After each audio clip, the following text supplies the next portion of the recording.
Buenas noches con cada uno de los participantes de esta semana de regulación sobre los capítulos 4 y 5 del reglamento de distribución. Les habla el ingeniero Richard Pérez, que estará a cargo de esta segunda sesión para complementar los temas propuestos por la institución.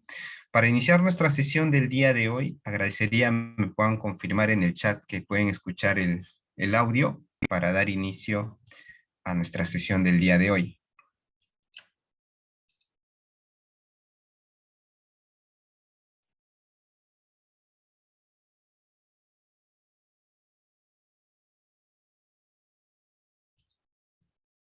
Listo. Entonces, vamos a iniciar nuestra sesión del día de hoy. Voy a proyectar la pantalla. Entonces, nuestra estrategia para el día de hoy va a ser, vamos a seguir desarrollando los temas y ya al final de la charla vamos a dejar un espacio para que ustedes nos puedan formular sus consultas. Y igual les voy a proporcionar algunos links de acceso de información que están viendo en la presentación para que ustedes lo puedan revisar a detalle, tal vez de alguna concesión que ustedes necesiten saber esa información específica, ¿no? Entonces ayer nos habíamos quedado en este tema del baremo, donde básicamente se le da un valor de costos unitarios a la infraestructura que nosotros tenemos en un sistema de distribución. Y en este detalle vamos a venir ahora el artículo 110, donde menciona que las inversiones en las instalaciones de los sistemas de distribución deben considerar el cálculo del margen de distribución y el margen comercial, que eso ya lo habíamos visto en las tablitas de los pliegos tarifarios, ¿no? Además, todavía me dice, corresponderá tanto el valor nuevo de reemplazo que represente el costo de renovar las obras y bienes físicos destinados a prestar el mismo servicio con la tecnología y precios vigentes. Es así como también se van a considerar ahora los planes de inversión quinquenal, donde esto se incluye todas las inversiones requeridas, las tasas de actualización, los costos de compensación y todo lo que habíamos visto en el OPEX también, ¿no? Que básicamente es la otra parte de esta ecuación de la tarifa media de distribución o la tarifa única. Entonces, si ustedes ven aquí en este cuadrito, lo que se hace es una contabilización, ¿no? Por ejemplo, al año 2012 se tenía tanta cantidad de redes en acero, tanto metrado en redes de polietileno, tanto metrado en tuberías de acero, en tuberías de conexión de polietileno, en estaciones de regulación, en válvulas y en obras especiales, ¿no? Se hace un balance al 2012, se hizo esta evaluación al pliego tarifario que culminó en el año 2017, se obtuvo un nuevo valor, vamos a decir, acumulado, y a este valor acumulado mediante el baremo se hizo pues una cuantificación económica de cuánto es la inversión que se tiene en toda esta, vamos a decir, infraestructura que ya se tiene instalada en el sistema de distribución. Lo que se hizo posterior ya basado en el artículo 111, que dice cada 4 años Ocinermin procede a actualizar el valor nuevo de reemplazo con la información que es presentada por el concesionario, haciendo los considerandos del artículo anterior, y esto se calcula un nuevo BNR, ¿no? Entonces, si ustedes se dan cuenta que hay un valor actualizado, luego se ha obtenido a través del baremo del 2021, que es el que les mostré, un nuevo cálculo en función a todos los, vamos a llamar, infraestructuras que se ha tenido durante ese periodo, ahora con la nueva cotización que se tiene a la fecha, y luego se ha hecho un ajuste para, en este caso, de lo que se había presentado, como les había comentado, habían redes que no se habían cumplido, algunas estaban fuera de servicios, hicieron algunas modificaciones dentro del sistema, y es por eso que surge un BNR actualizado, ¿no? Con los metrados básicamente ya declarados por el concesionario y que a la par también han sido fiscalizados a través de muestras por parte del regulador. Y a este valor, al final es lo que se hace este tema que menciona el artículo C, ¿no? Dice, se determina el reajuste del valor nuevo de reemplazo BNR como la diferencia entre el valor preliminar y el valor vigente, ¿no? Y te dice, este valor absoluto, esta diferencia, sea superior al 5% del, vamos a decir, del BNR vigente, se hace un reajuste, ¿no? En caso tenga una desviación más allá del 5%. Entonces, lo que se busca es que, o sea, el valor de la infraestructura, cuando yo hago esta cuantificación vamos a decir, de la infraestructura de periodo quinquenal, entre periodo de evaluación que yo estoy haciendo la comparación, no debe haber una variación del 5% a más, ¿no? Entonces, ahí es donde se hace un reajuste a esa valorización, y es por eso que ya en la tarifa, si bien este es el cálculo ideal, calculado, vamos a decir, con los ajustes y el baremo, al final siempre se reajusta al 5%. En este caso le han obtenido al 5% inferior, ¿no? Si ustedes sacan el 95% de este valor, les va a dar vamos a decir, este valor total en inversión que se está reconociendo a través de la tarifa. Entonces aquí también el mismo reglamento faculta, ¿no? Dice, en caso de obras nuevas o de retiro, OCINER incorporará o deducirá su respectivo valor nuevo de reemplazo. Entonces, eso es lo que ha pasado aquí, ¿no? En esta columnita que se ve un ajuste de metros, porque hay obras que van ingresando y no estaban contempladas en los planes de inversión, y hay otras que han salido de retiro, en abandono. Entonces, esas ya se dejan de pagar, ¿no? Porque no están activas en el sistema. Entonces, de cada año, Sinermin va a revisar estos valores nuevos de reemplazo y va a ir actualizando los márgenes de distribución y los costos tributarios, y estos para que no sean trasladables directamente a los clientes. Dice, han variado de tal manera que amerite un cambio, ¿no? Cuando ya ha habido un margen superior a esto, por coyunturas externas, ahí recién Ociner va a sacar pues un pronunciamiento donde va otra vez a recalcular estos márgenes de distribución, ¿no? Entonces, esta partecita era lo que quería mostrarles, que cómo es esa determinación del CAPEX.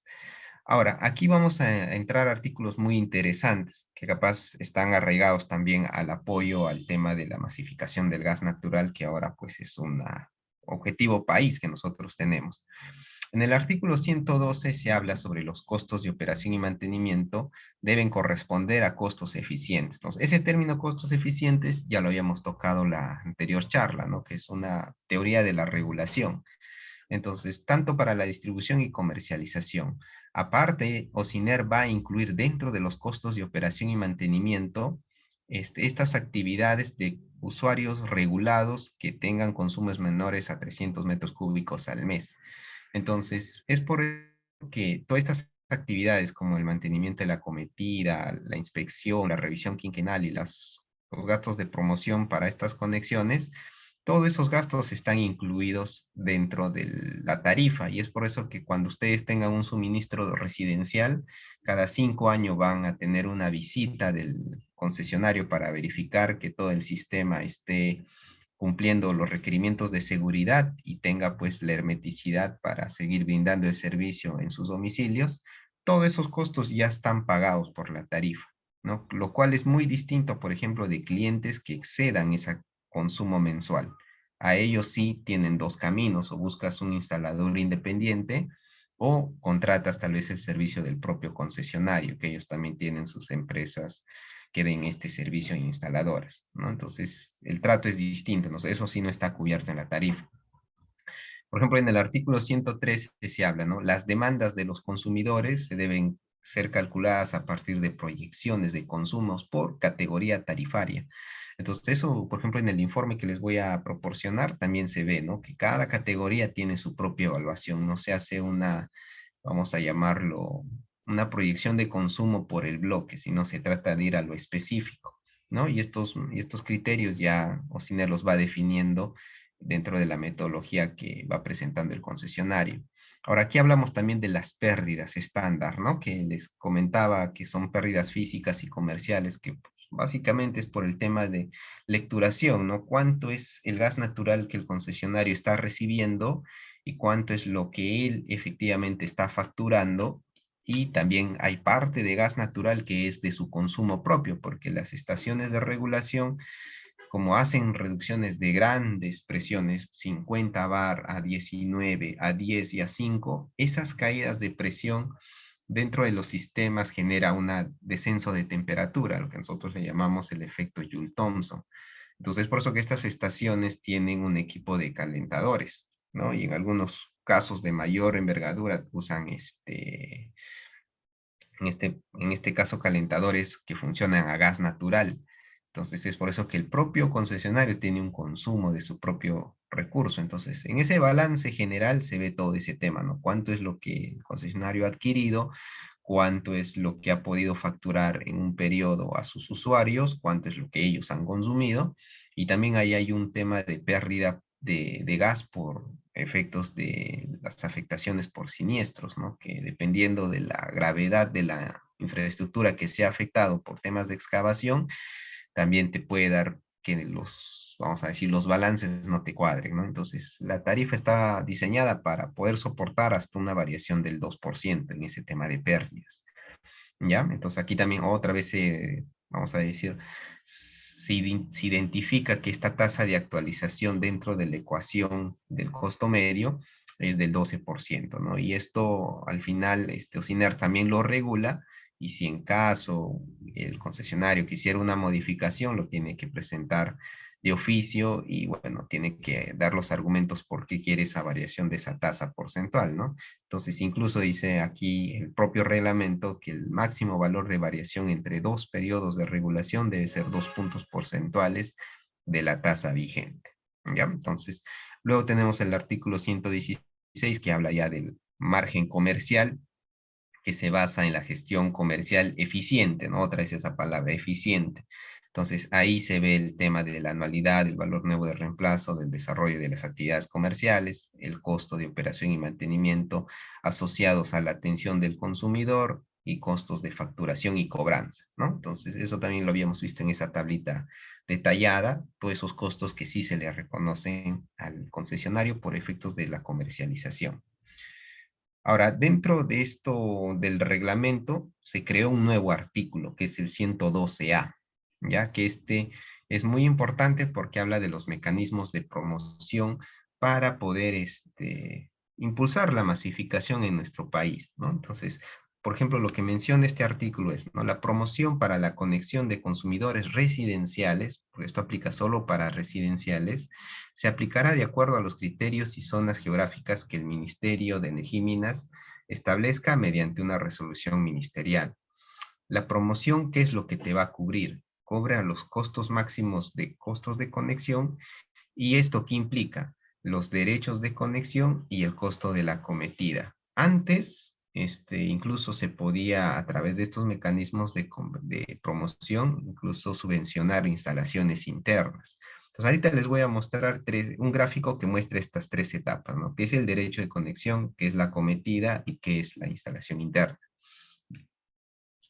Sobre la base de esto, el Ministerio de Energía y Minas, y de acuerdo a las normas que para estos efectos apruebe OCINER, el concesionario puede proponer a OCINER en su plan de conexiones residenciales, este, cuáles van a ser los gastos de este mecanismo de promoción. Y eso creo lo habíamos visto en esa tablita resumen, ¿no? Que habían cuánto eran los gastos de promoción que se iban a hacer para redes nuevas, para redes FICE y redes existentes, ¿no? Entonces, eso también es propuesta del concesionario, ¿no? Que OCINER también evalúa por un tema de hacia qué estrato social está dirigido, qué población es la que se va a ver beneficiada, y también se les aprueba, y eso vamos a poner, se pone como una meta, ¿no? Eso sí se pone una meta para que el concesionario, porque está recibiendo dinero a través de la tarifa, puede ejecutar esas obras. Luego seguimos. Las normas que establece OCINERMIN para la aplicación del mecanismo de promoción al que se refiere en el párrafo anterior deben cumplir los siguientes lineamientos. El costo de promoción no debe afectar la competitividad en el uso de gas natural por parte de los clientes no residenciales, porque esto, si se dan cuenta, solo está diseñado para clientes residenciales, ¿ya? Pero aquí no se establece un límite de consumo, ¿no? Entonces, ahí hay un tema que siempre va a ser, vamos a decir, a la interpretación del fiscalizador o también del regulador, ¿no? Porque al no haber márgenes, tú interpretas que un usuario residencial está en ese primer grupo de los 0 a los 300 metros cúbicos por mes, ¿no? Pero ahí hay un tema que todavía, una definición legal todavía que no se ajusta mucho, ¿no? Porque nosotros lo identificamos por categorías tarifarias. Los únicos que sí tienen una categoría específica por el tipo de actividad son los grifos, los generadores, las instituciones públicas y la pesca, ¿no? Los demás todos están en límites, básicamente en 3 escalas. ¿Qué más nos menciona el reglamento? Que es obligación del concesionario emplear empresas instaladores independientes para la atención del mecanismo de promoción, ¿no? Es obligación también del concesionario administrar una cuenta de promociones y efectuar las liquidaciones de los gastos efectuados que se están realizando, porque esto al final los INERMI le va a pedir cuentas en los planes anuales. Entonces, yo tengo, por ejemplo, un plan quinquenal que me hace una proyección de los 4 años, pero a detalle se generan los planes anuales de inversión, que es para el año 2022, qué es lo que yo me voy a comprometer, para el año 2024, 2025 y así.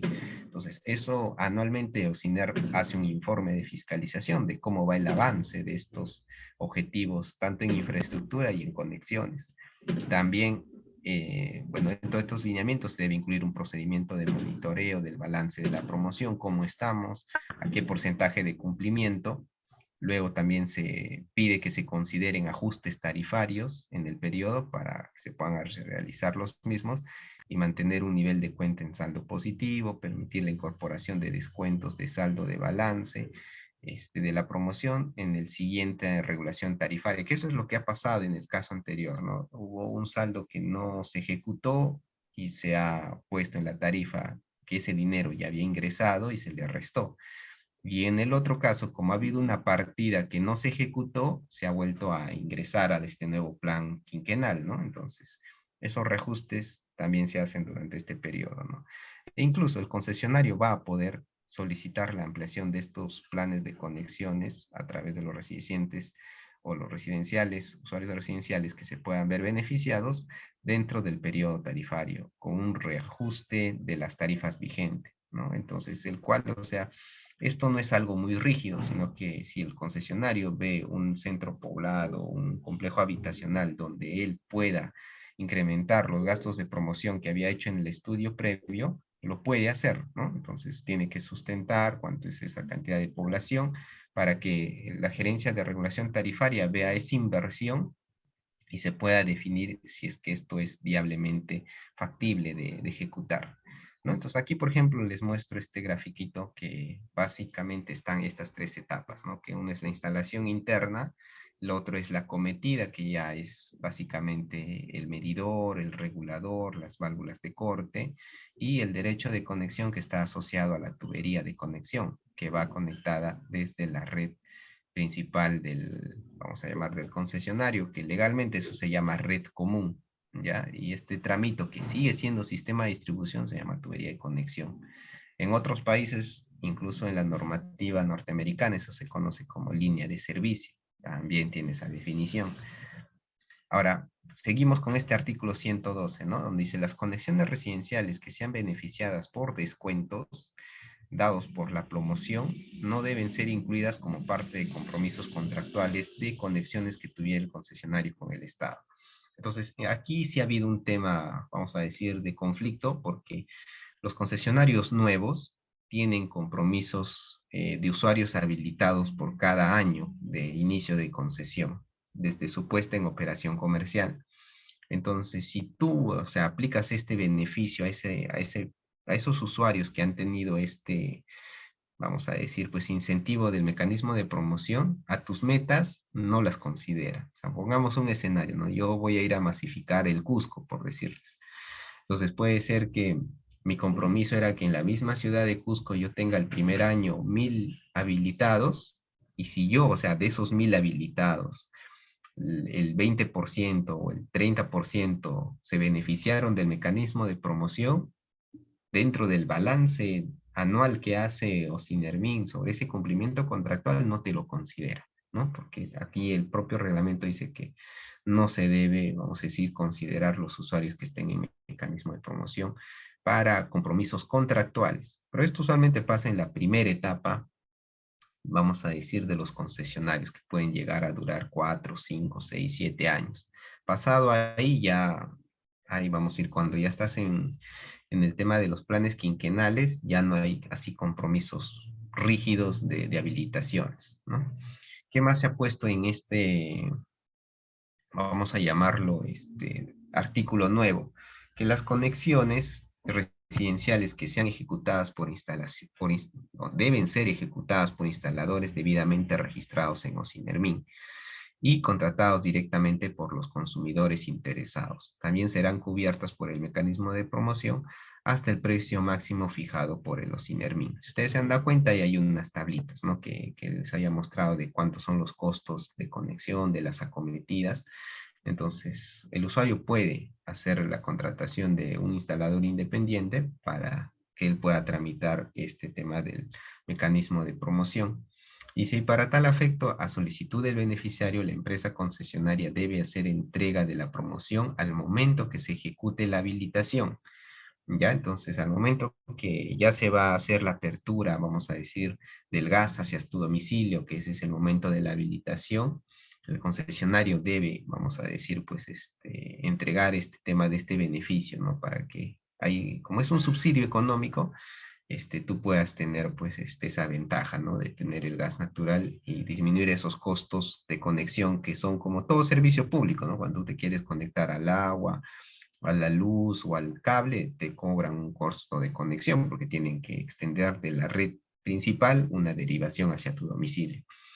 Luego, esto también es nuevo, que el mecanismo de promoción puede cubrir costos de conexión de consumidores residenciales que han sido beneficiados con el FISE, ¿no? De acuerdo con los criterios para la determinación de beneficiarios y montos que establezca el programa anual de promociones que apruebe el ministerio y en la ley marco que crea el FISE, ¿no? De tal efecto, el concesionario debe informar mensualmente sobre los recursos disponibles que aún tiene del mecanismo de promoción al administrador de FISE de acuerdo a los procedimientos y formatos que ellos tengan. Entonces, esto, por ejemplo, es importante.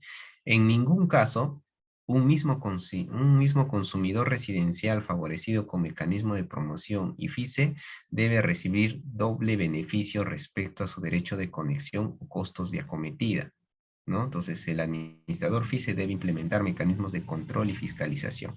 Entonces, para resumirles esto, es como que ustedes, lo más cercano que se nos acuerda son los bonos que ha habido del Estado, ¿no? Cuando hubo la pandemia, te daban bonos, bonos COVID, porque tal vez habías sido considerado dentro de las personas vulnerables, dentro del, vamos a decir, de esta pandemia, ¿no? Y, por ejemplo, en tu casa pudo darse la posibilidad de que a dos familiares o a tres familiares les tocó un mismo bono, ¿no? Y todos se favorecieron. Entonces, en este caso del mecanismo de promoción, como ellos te ayudan en estas dos etapas, FISE ya no te puede ayudar en estas dos etapas, te puede ayudar en la primera, que es la instalación interna.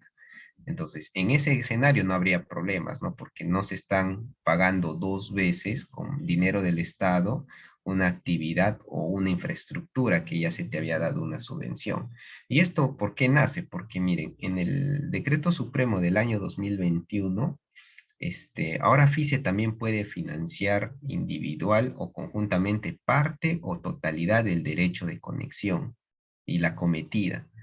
Entonces, ahí ya no puedes mezclar FICE con mecanismo de promoción, porque ya a través de este nuevo decreto supremo, el FICE ha extendido su, vamos a decir, pues, sus competencias. Entonces, no puede ser que en tu casa, pues, tengas FICE que te están financiando el derecho de conexión parcialmente y la cometida tal vez parcialmente, y le quieras también, postular o pretender que el mecanismo de promoción te pague la otra mitad que falta, ¿no? Algo así. Entonces, eso sí, pues está prohibido y por eso el propio reglamento menciona que FICE debe tener un control de todo este tema de bonos que se están dando, ¿no? Y la última norma que salió el año pasado, el 18 de abril, modificó también el artículo o el literal B del artículo 71, que hablaba sobre qué es la cometida. Antes, la cometida partía desde la caja de protección, que esa la ponía el concesionario.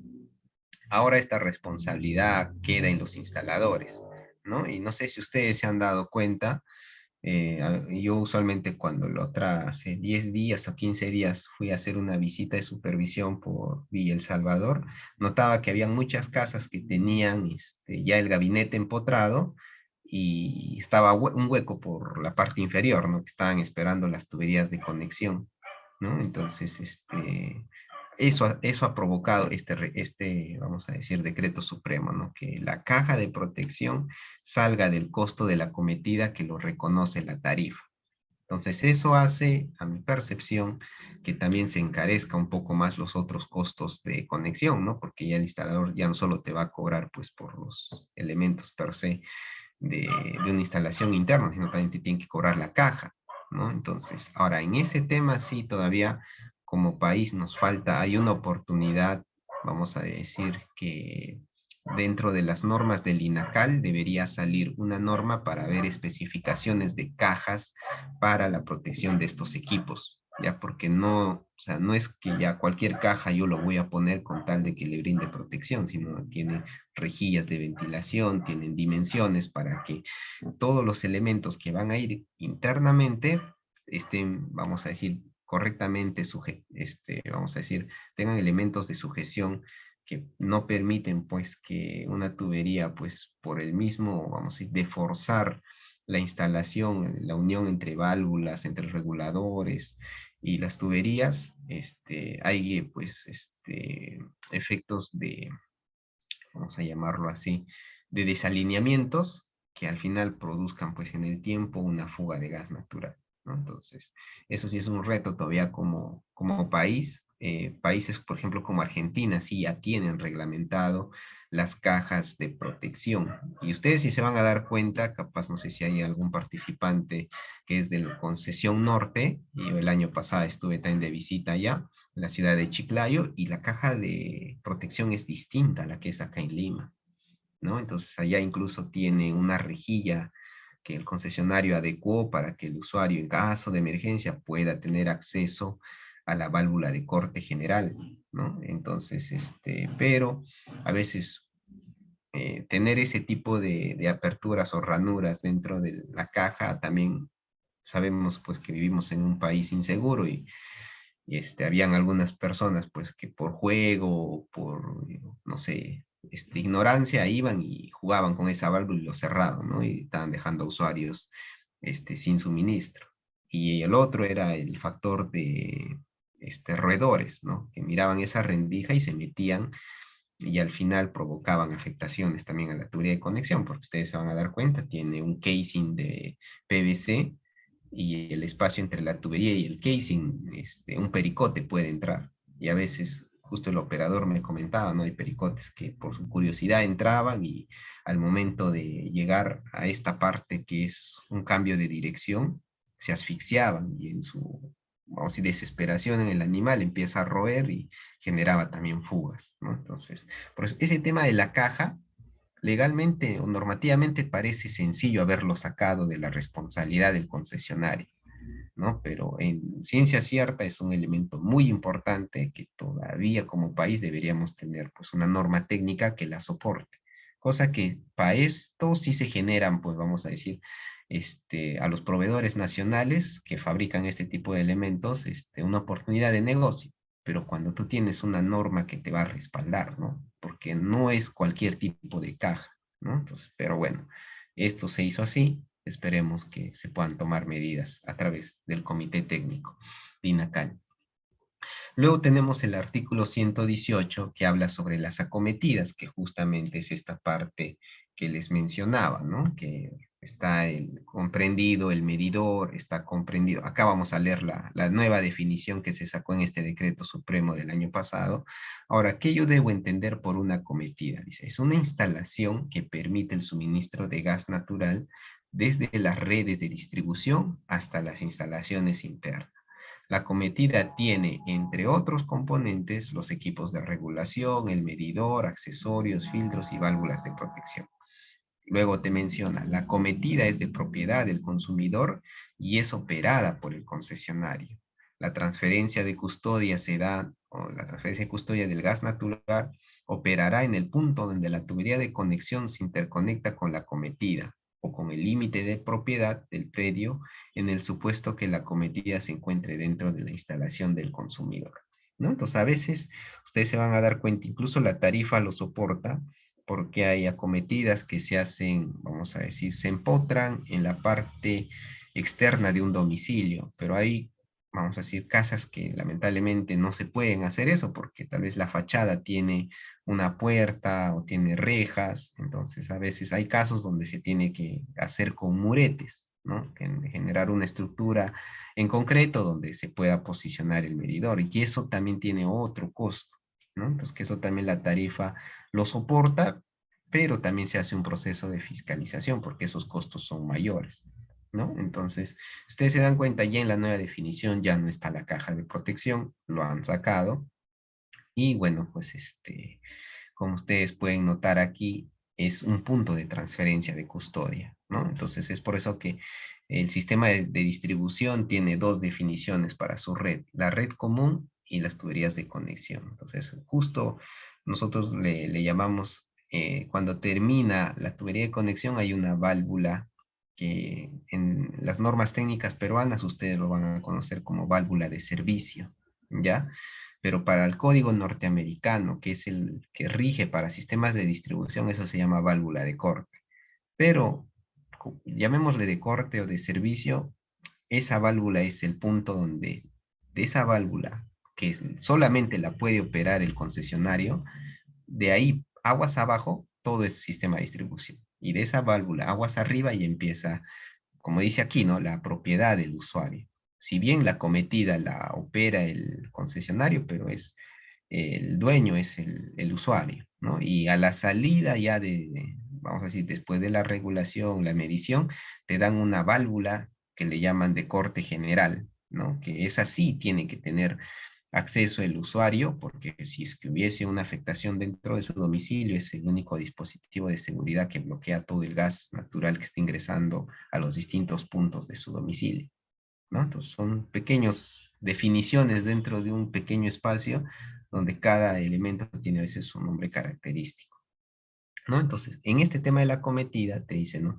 Los tipos de acometidas son definidos por el concesionario.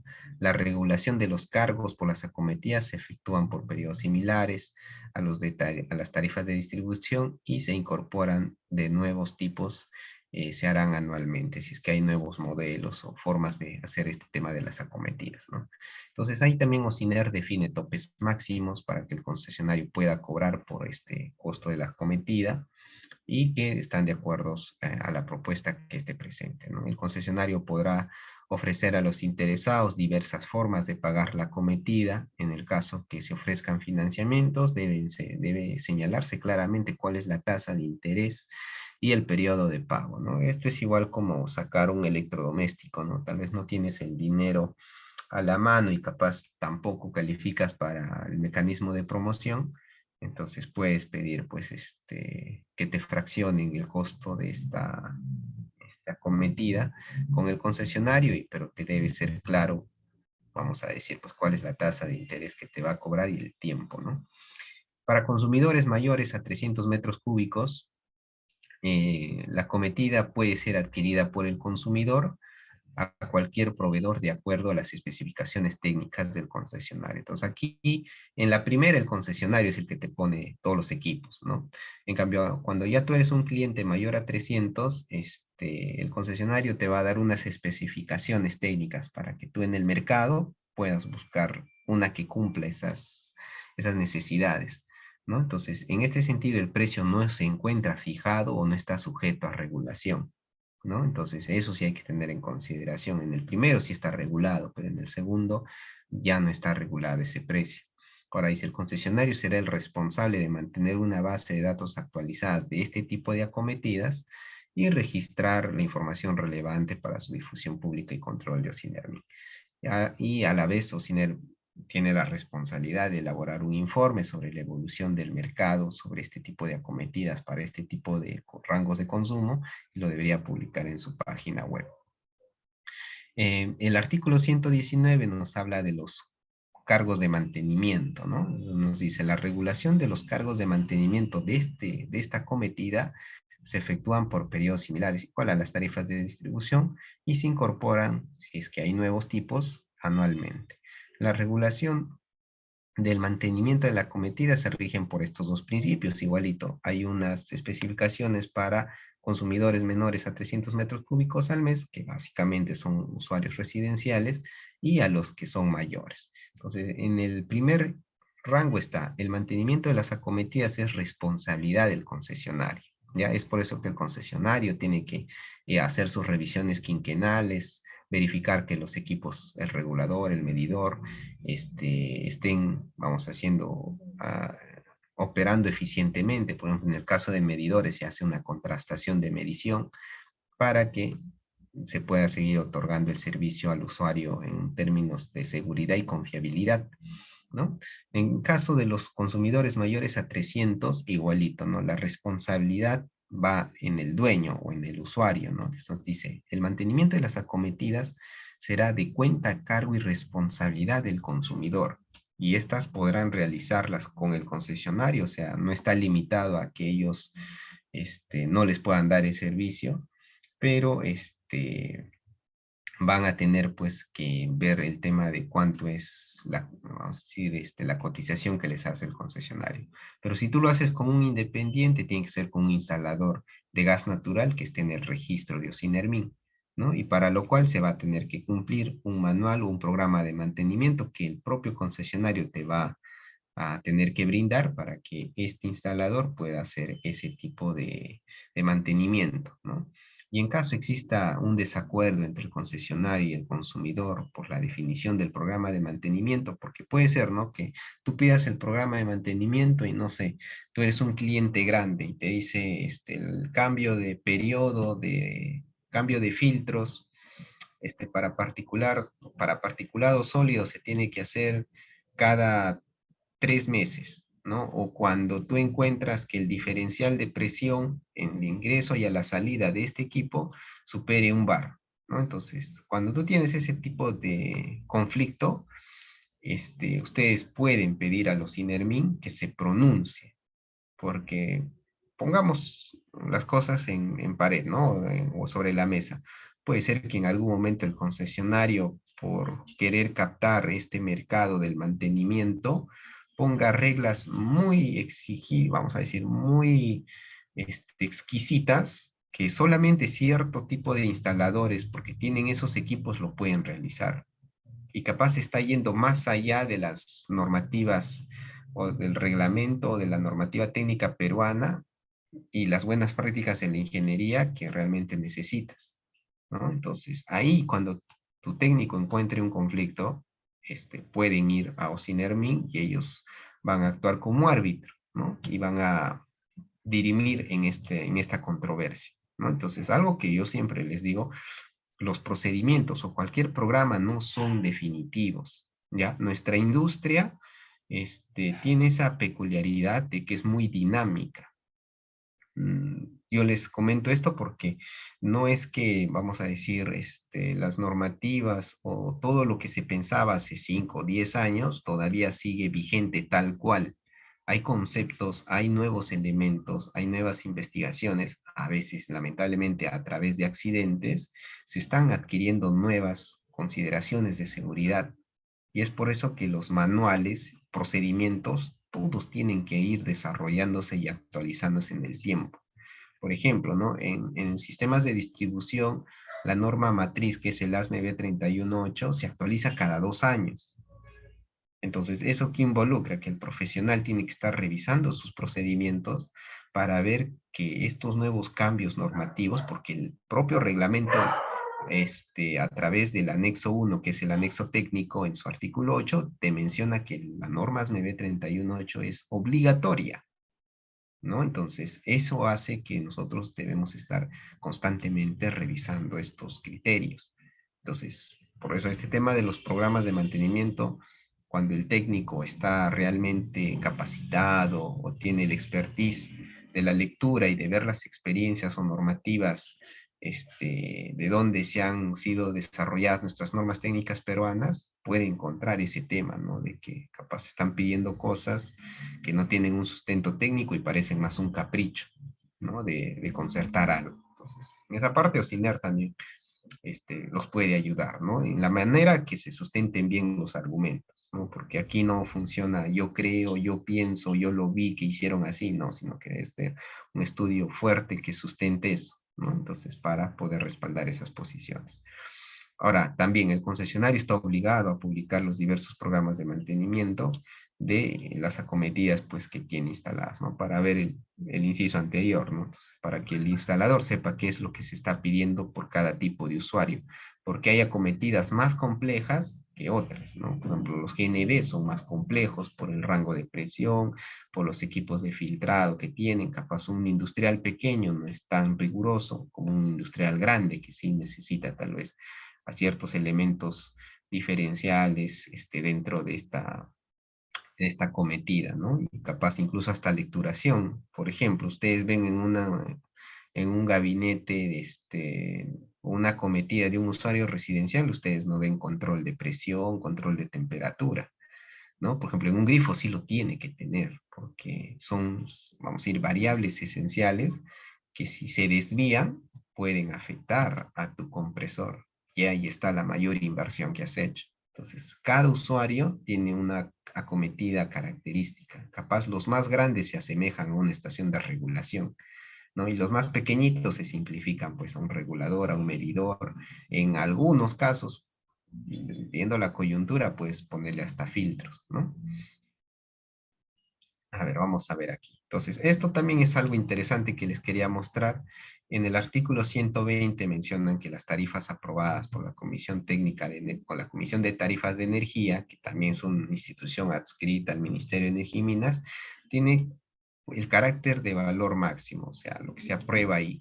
Y se deben incluir fórmulas de actualización y los factores deben considerar para el reajuste de la tarifa los siguientes considerandos. Como les mencionaba, ¿no? O sea, la tarifa no es pre-ISCAP, ¿no? Que ya yo fijo un horizonte y sobre ese horizonte navegamos. Y si hay turbulencias en el camino, alguien va a tener que perder. O el usuario, capaz, no sé, como pongamos un escenario, ¿no? Que tú compras petróleo, por decir, ¿no?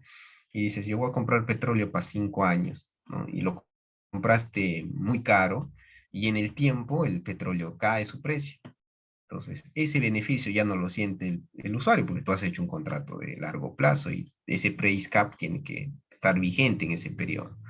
Entonces, en el eficiente, no refleja eso, ¿no? Se actualizan los valores dependiendo a la coyuntura. Y ustedes se están dando cuenta, por ejemplo, estos indicadores vamos a decir, son de marcadores norteamericanos sobre cómo está el tema del precio de las tuberías de acero, de la infraestructura en polietileno, y también incluso hay un marcador nacional, que ahorita les voy a mostrar, son, vamos a decir, en el tiempo muy variables, porque depende mucho de la coyuntura que está pasando el mundo, ¿no? Conflictos, guerras, pandemias, entonces, eso al final refleja en la tarifa también directamente, ¿no? Y a veces la población piensa que tal vez hay un abuso por parte de los concesionarios al incrementar cierto tipo de tarifas, ¿no? Entonces, si nos damos cuenta, aquí hay factores, hay ecuaciones que se van así como el cambio de dólar, que es muy significativo también,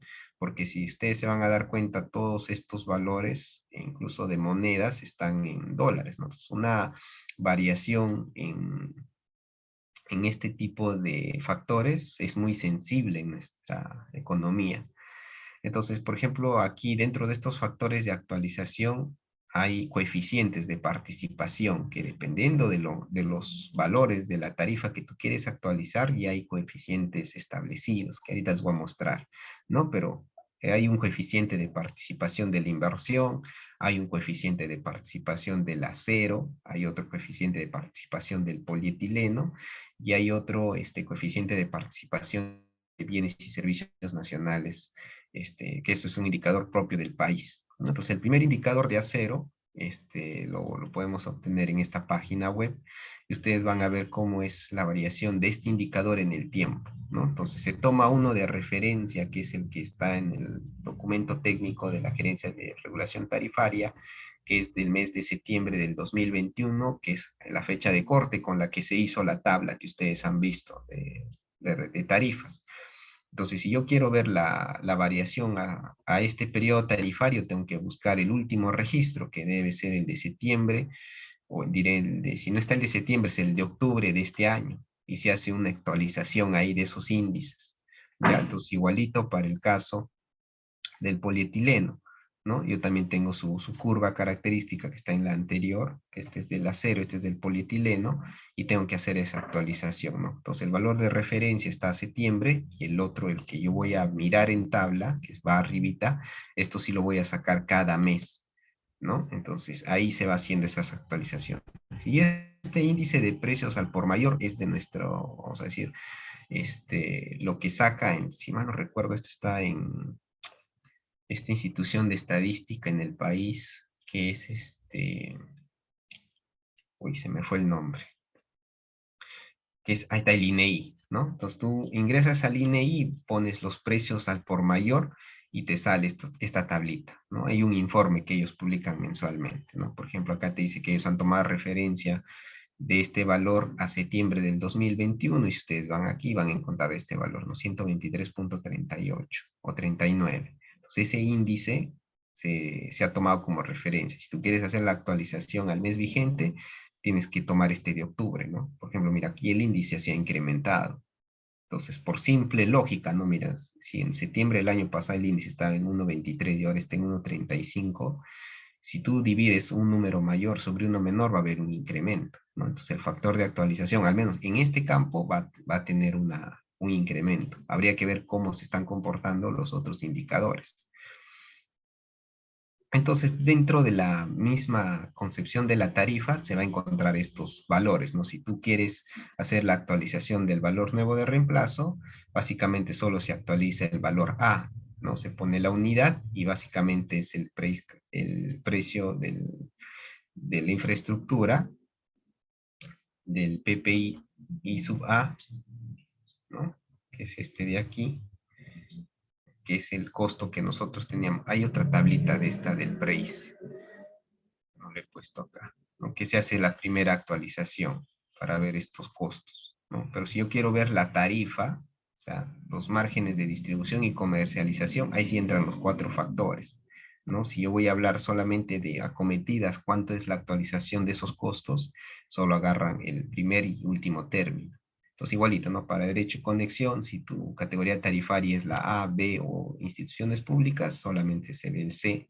Si es las otras, si ya se ve el tema del acero, ¿no? Si es que es la infraestructura más compleja, se van poniendo ahí los indicadores, ¿no? Entonces, al final es por eso que ustedes cuando ven el pliego tarifario van a encontrar esta tablita, ¿no? Donde ellos te dicen cuántos son estos factores de corrección que ellos están utilizando para que la versión que se sacó en el documento original, estos valores no son igualitos, sino que van variando. ¿Y por qué? Porque se ha hecho una actualización.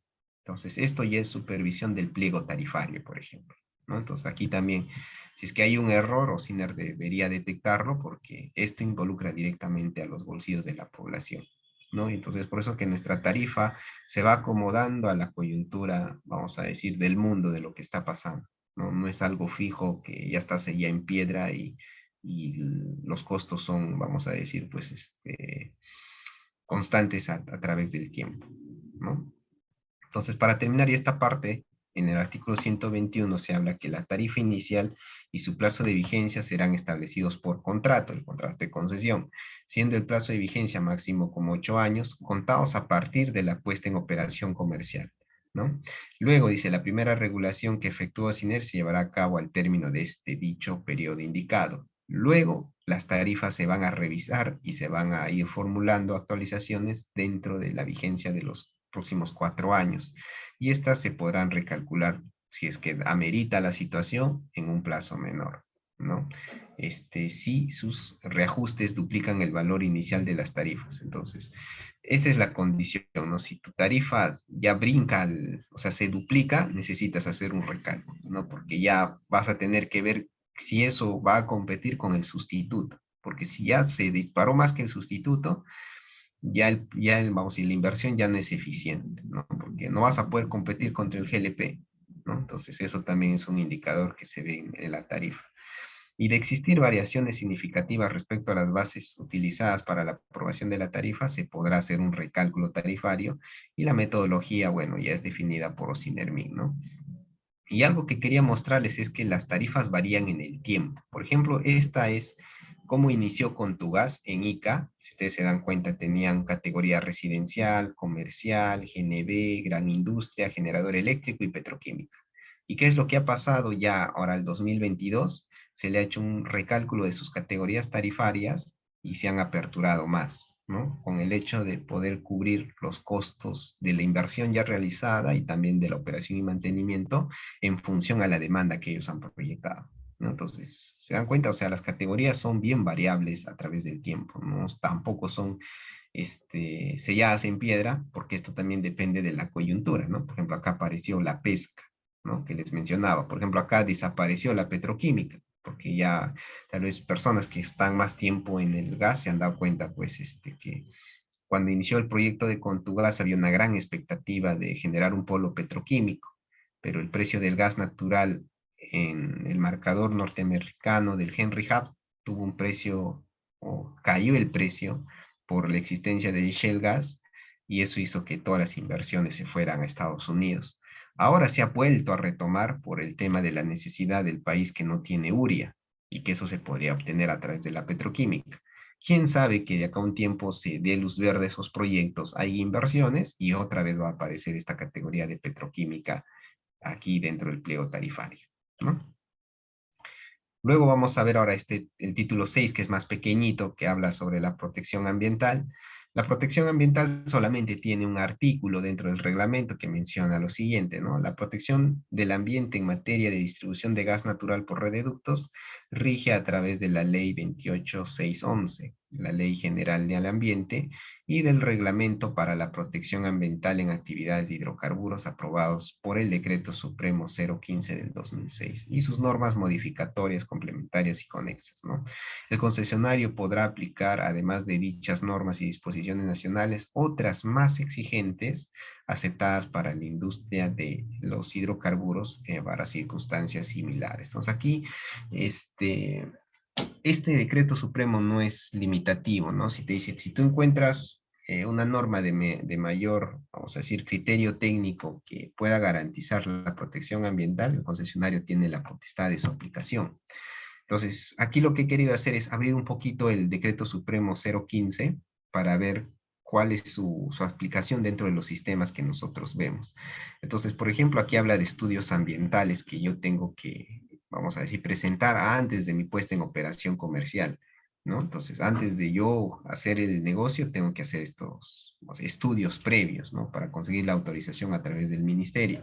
Entonces, para el caso de distribución de gas natural o distribución de hidrocarburos, te pide pues estudios de impacto ambiental.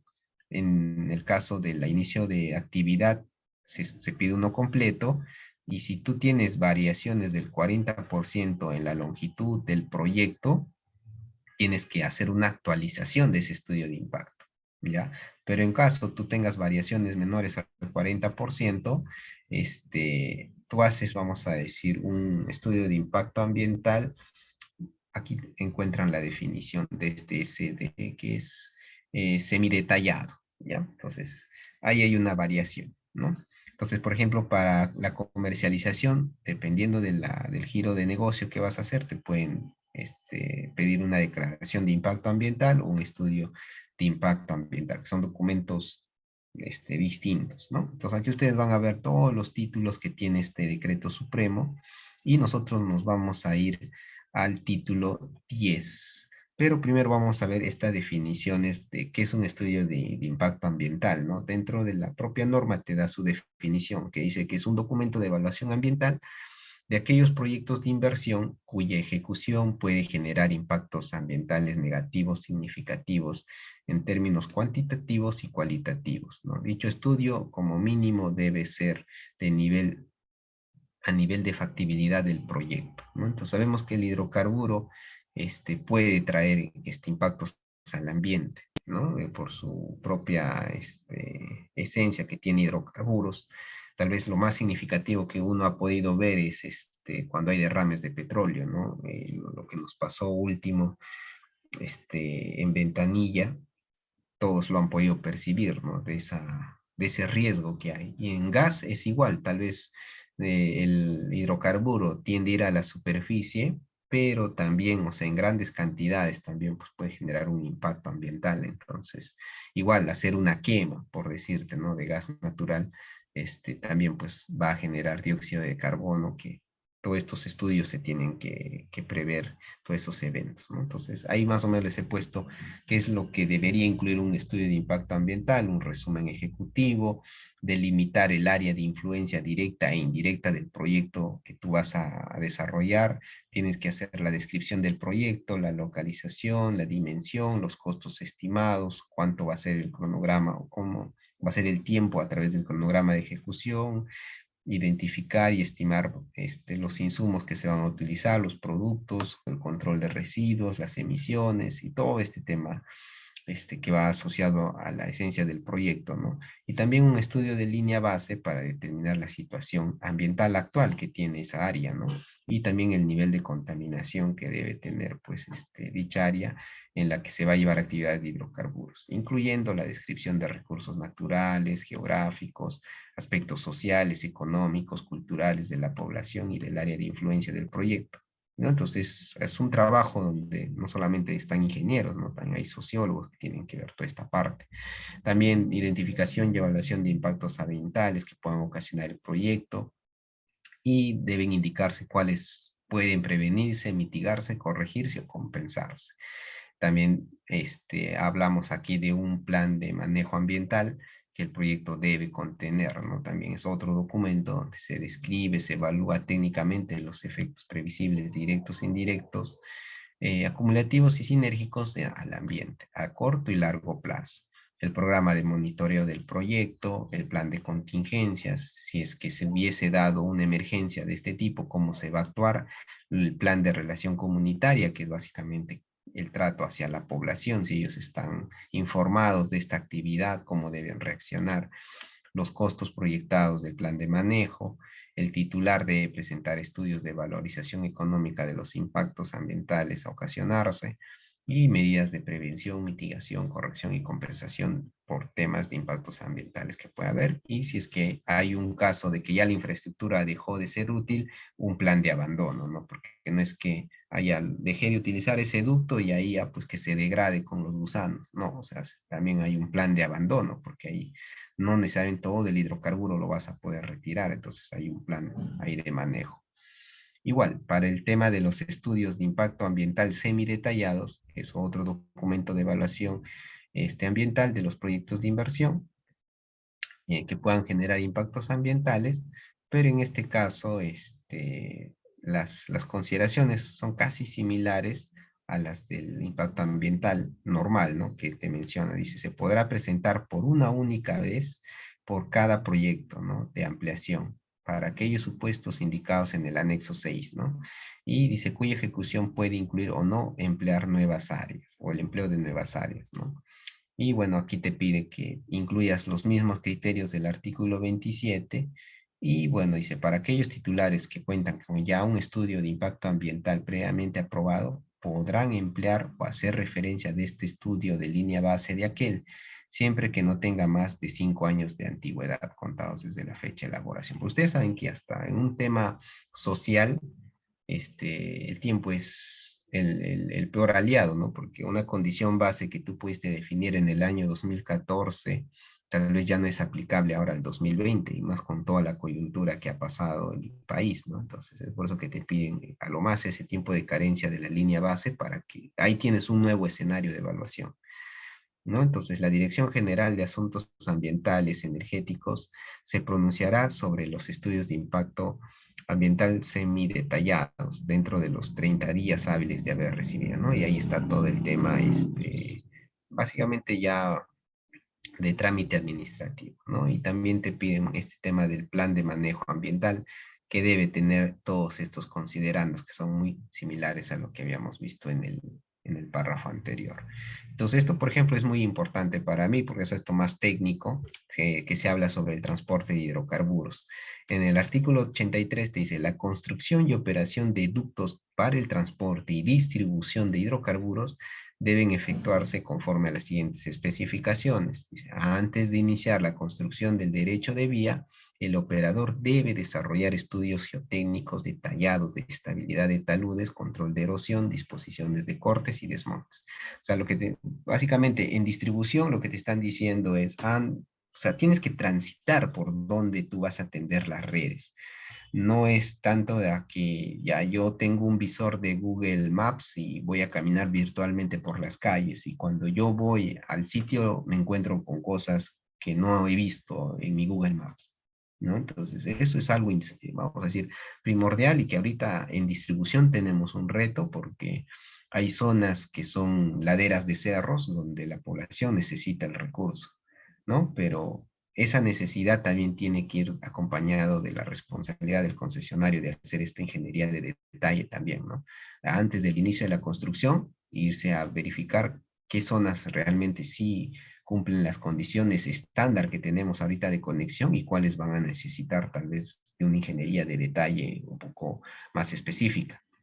Luego dice, el OCINER debe verificar, bueno, en este caso, en ese año que se redactó este documento, OCINER miraba la parte ambiental, ahora lo hace UEFA, ¿no? Entonces ellos verifican ahora estos estudios de impacto ambiental y manejos de residuos, ¿no? Entonces, luego el artículo B, antes de iniciar la etapa constructiva, el operador debe contar con este plan de manejo ambiental especificado para el manejo de residuos y todo esto, ¿no? Durante que debe estar acompañado del análisis de riesgo para evitar afectaciones a la población que habiliten la zona adyacente al derecho de vía. Bueno, acá te dice que el área de afectación del derecho de vía de los ductos no debe superar un ancho de 25 metros. Eh, el operador debe diseñar la instalación de ductos considerando la mejor tecnología posible. En caso de que se desarrollen actividades en zonas de alta precipitación y grados de erosión significativos, se deberán realizar estudios geotécnicos de detalle. Esto está más relacionado, pues, al proyecto de transporte, ¿no? Donde tienes quebradas, tienes, zonas donde es selva y puedes tener un desplazamiento del terreno, ¿no? Entonces ahí hay que hacer estudios geotécnicos para ver pues esa resistencia vamos a decir, de la tubería que tú vas a instalar. Bueno, dentro de la construcción los ductos no se permiten cruces aéreos, salvo en casos excepcionales, en la cual el titular debe presentar una justificación en su estudio de impacto ambiental y el diseño a nivel de detalle aprobado por, bueno, esta Dirección General de Ambiente del Ministerio y previa opinión técnica de Ocinermi. Entonces, yo les soy sincero, en distribución no he visto todavía cruces aéreos permanentes. Hubo una vez, cuando en el año 2017, por el fenómeno del Niño, el río Rímac empezó a incrementar su caudal y provocó una erosión de las laderas, más o menos a la altura de Manuel Duárez, creo, allá en San Martín de Porres. Y lo que hizo fue, o sea, el propio cauce del río empezó a, vamos a decir, a ganar terreno y sacó la tubería a flote, ¿ya? Entonces, eso sí era un riesgo latente, porque pongamos que en la parte superior alguien tiraba una roca o se desprendía de la ladera una roca y eso venía rodando por la velocidad del río mismo, podía impactar con la tubería y generar una desgracia. Entonces, ese ducto se sacó de actividad temporalmente y arriba se hizo un cruce aéreo, como un puente, algo así. Pero eso se hizo en una condición de emergencia porque no podías, estando el RIMAC en su, vamos a decir, en su efervescencia, tratar de volver a someter esa tubería en ese lugar, ¿no? Entonces, pasó la temporada del río Rímac que aumenta su caudal, bajaron los niveles de agua y se hizo otra vez la profundización de la tubería y se volvió a las condiciones naturales. Entonces, es por eso que en gas natural, no se ven cruces aéreos, porque son peligrosos, ¿no? O sea, hasta un loquito podría atentar, ¿no? O sea, hasta, vamos a decir, pues, tener ductos en esa condición es muy peligroso en gas natural. En los ductos se instalarán estratégicamente válvulas de bloqueo para minimizar los derrames y fugas en caso de roturas y otras fallas en las tuberías. Adicionalmente, si los estudios técnicos aprobados por Sinermin así lo determinen, las válvulas de bloqueo deben ser de accionamiento local. Entonces, por ejemplo, las válvulas de bloqueo en la red de acero del concesionario sí son, vamos a decir, operadas desde el SCADA y también tienen operatividad, como dice ahí, desde accionamiento local, ¿no? Porque, ¿qué pasaría? Vamos, puede suceder un sismo y, por ejemplo, las locaciones donde está el SCADA se derrumba o hay afectación, se caen las señales de internet, no hay cómo hacer la comunicación, un personal puede ir con su movilidad, una camioneta, acercarse a estos dispositivos de seguridad y hacer un bloqueo manual, ¿no?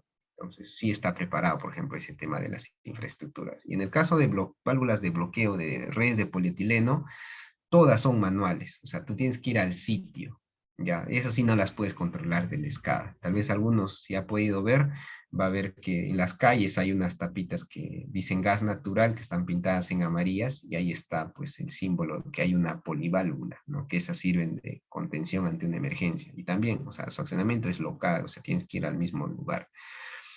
Otro requerimiento que te pide este reglamento es que las soldaduras de unión de tuberías deben ser inspeccionadas mediante ensayos no destructivos antes de ser puestos los ductos en operación. Usualmente acá en ensayos no destructivos el que se utiliza es la radiografía, ¿ya? Para poder determinar tú visualmente una junta de soldadura la puedes ver estéticamente muy bonita, pero cuando le haces una radiografía puedes encontrar impurezas, laminaciones, escoria, que se han quedado dentro de la soldadura, ¿no? Entonces, igualito que a nosotros, nos hacen una radiografía para ver cómo están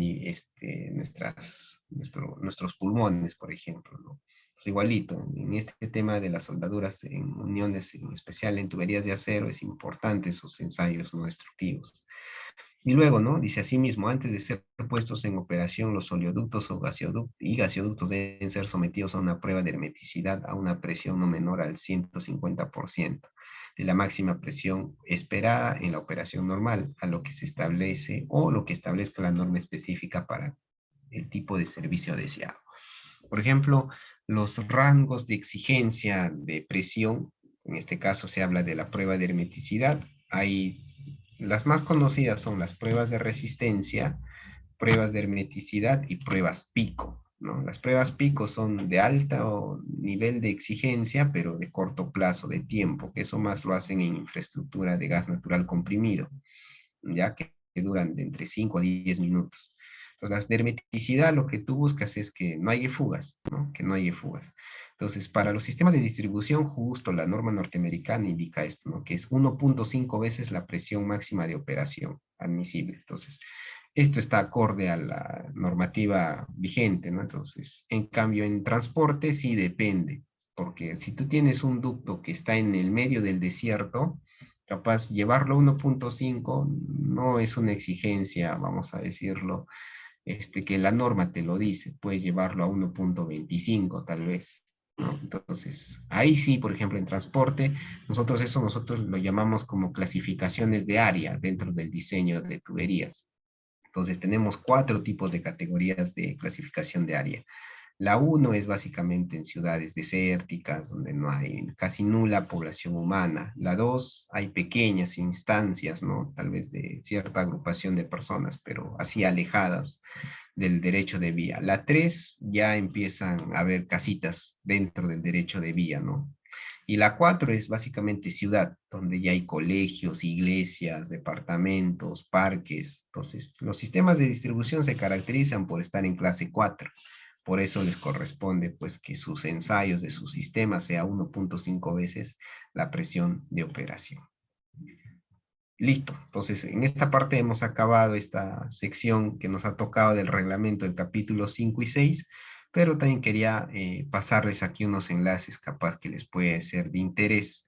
El primero es básicamente si ustedes quieren ver el detalle cómo se han generado las tarifas para este periodo del 2022 al 2026, en este link ustedes van a encontrar ese proceso tedioso también que es desde que inicia el concesionario el trámite, y cómo se van dando, pues, vamos a decir, las observaciones, se presentan informes técnicos. Acá incluso ustedes pueden mirar las audiencias, todo lo todo el vía crucis, vamos a llamarlo así, que pasa para la generación de una tarifa, ¿no? Que no es tan sencillo, como ustedes se dan cuenta, hay etapas, se hacen informes, se hacen regeneraciones, consultas, y al final, por ejemplo, ustedes aquí en este link pueden ver este, la infraestructura de gas natural que se tiene proyectado para los siguientes 4 años, ¿ya?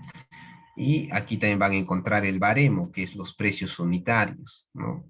Para que ustedes puedan ver qué es lo que se está pagando de la infraestructura, ¿no? Entonces aquí si ustedes descargan este informe, va a ser el que han visto en las imágenes aquí en mi presentación, para que puedan tener ahí tal vez de referencia, ¿no? Y aquí ustedes van a ver los planes de inversión coloreados por años, ¿no? Planes quinquenales.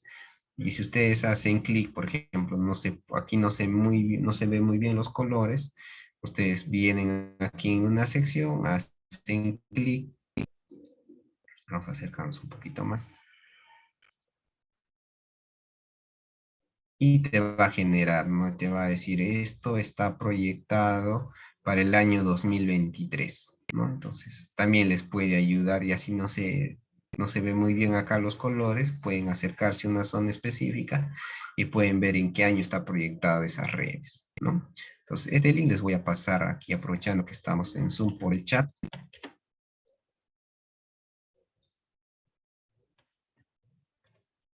Y aquí tengo otro que es del pliego tarifario, ¿no? Que les he mostrado. Por ejemplo, yo entro para el año 2022, como ven, cada mes se hacen las actualizaciones de tarifas, y aquí en noviembre tengo los pliegos tarifarios de los 4 concesionarios, ahorita que están en, o sería en un proceso de evaluación de su tarifa, ¿no? En caso de Piura todavía conserva del contrato que ellos tienen, pues todavía no se está poniendo aquí.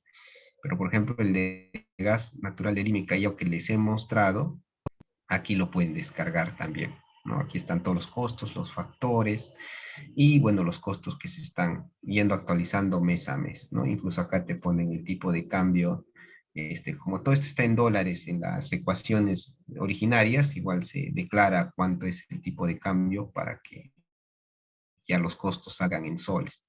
¿Ya? Entonces ustedes van a encontrar aquí de los distintos concesionarios cómo se está haciendo esta tarifa única de distribución, y es por eso que los distintos concesionarios tienen cargos distintos, ¿ya? Y hay una propuesta del ministerio también de hacer una tarifa única, pero eso todavía va a demorar tiempo, ¿no? Para que el costo del gas natural de la fuente camisea valga el mismo valor en cualquier parte del país.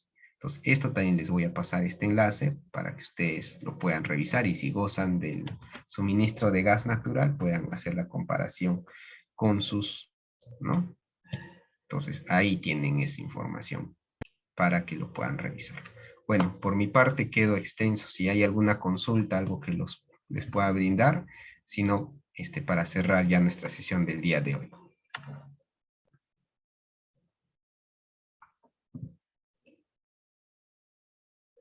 Muchas gracias también para ti, Jesús. Bueno, también haciendo un paréntesis, les agradezco a ustedes de darse este tiempo. Sé que es tedioso un domingo, las 8 de la noche, capaz muchos han estado con la familia, y creo que ha sido importante mostrarles esta parte de las tarifas que Cienci me ha podido confiar para retribuirles, ¿no? Y mostrarles un escenario con lo real que está pasando, ¿no? Que básicamente creo que he tratado de ser lo más didáctico posible para entender este tema de cómo se diseñan estas tarifas. Muchas gracias también a ti, Juan. Entonces, igual yo esta presentación se lo voy a pasar al coordinador de Cienci, si alguno lo necesita o quiere revisar algo, para que lo puedan